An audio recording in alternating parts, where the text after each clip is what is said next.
When you hear the term warlord era, what comes to mind? Chaos, fragmentation, endless conflict? A time when China collapsed into disorder after the fall of empire? That's the common story. But what if this period, often dismissed as one of the darkest in Chinese history, was actually far more modern than we think? What if, hidden beneath the violence and division, China was quietly experimenting with ideas that would shape its future? Because the truth is, the Chinese Warlord Era was not just about war, it was also about transformation. So, how could a time of chaos also become a laboratory for modern China? To understand that, we have to go back to the moment everything fell apart. The Warlord Era began in the aftermath of the collapse of the Qing Dynasty in 1912. With the imperial system gone, China lost the centralized authority that had governed it for centuries. At first, this seemed like a complete breakdown. Power fragmented among regional military leaders, each controlling their own territory. The central government struggled to assert control, and the country appeared divided and unstable. But this fragmentation also created something unexpected: space for experimentation. Without a single dominant authority enforcing uniform policies, different regions began to develop in different ways. Warlords were not just military leaders. Many acted as administrators, modernizers, and political innovators within their territories. Isn't it wild how a lack of unity surprisingly brought about amazing diversity? And within that diversity, modern ideas began to take root. Despite the instability, the Warlord Era saw significant advances in infrastructure and industry. Railways expanded, connecting regions and facilitating trade. Telegraph lines improved communication, allowing faster coordination across vast distances. Many warlords recognized that economic strength was essential for maintaining power. As a result, they invested in industry, encouraged commerce, and sought to modernize their economies. Cities grew, factories emerged, trade networks expanded. While these developments were uneven and often driven by local interests, they contributed to a broader process of modernization. This was not a centralized industrial revolution. It was a fragmented but dynamic one. The Warlord Era was also a time of intense intellectual and political experimentation. With traditional structures weakened, new ideas about governance, society, and identity began to circulate more freely.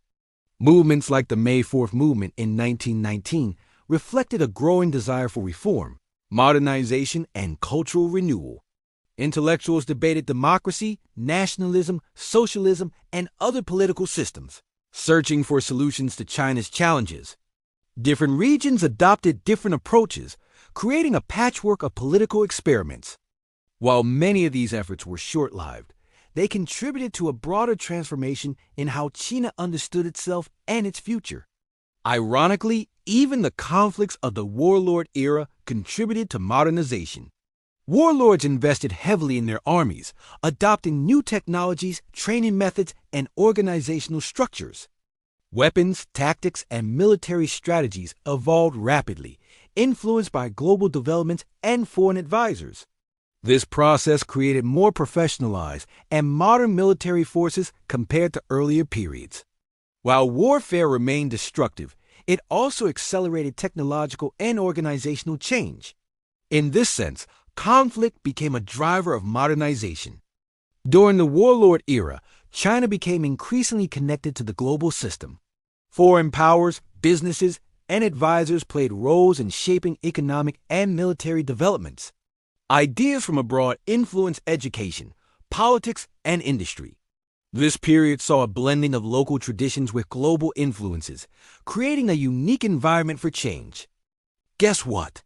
China seriously wasn't isolated anymore, which is totally huge, you know? Even in fragmentation, it was becoming part of a broader global network. Although the Warlord Era is often remembered for its instability, many of the developments that occurred during this time laid the groundwork for China's future. Infrastructure, industrial capacity, political ideas, and military modernization all contributed to the eventual reunification of the country. When stronger centralized forces later emerged, they inherited a landscape that had already begun to change. The chaos of the warlord era had, in many ways, prepared the conditions for transformation. Hold up, because it really wasn't just a terrible decline, Honestly, it felt like a crucial bridge, connecting old China right to the new China that one could imagine. The Chinese Warlord Era challenges our assumptions about history. It reminds us that progress does not always come from stability. Sometimes it emerges from fragmentation, experimentation, and even conflict. Honestly, it often just springs from breaking, trying, or even fighting. What appears chaotic on the surface can, beneath it, be a period of profound change. And in China's case, that change helped shape the modern nation we see today. So the next time you think of the warlord era as a time of pure disorder. But before anything else, seriously, you absolutely gotta ask yourself this, right? What if it was actually the moment China began becoming modern?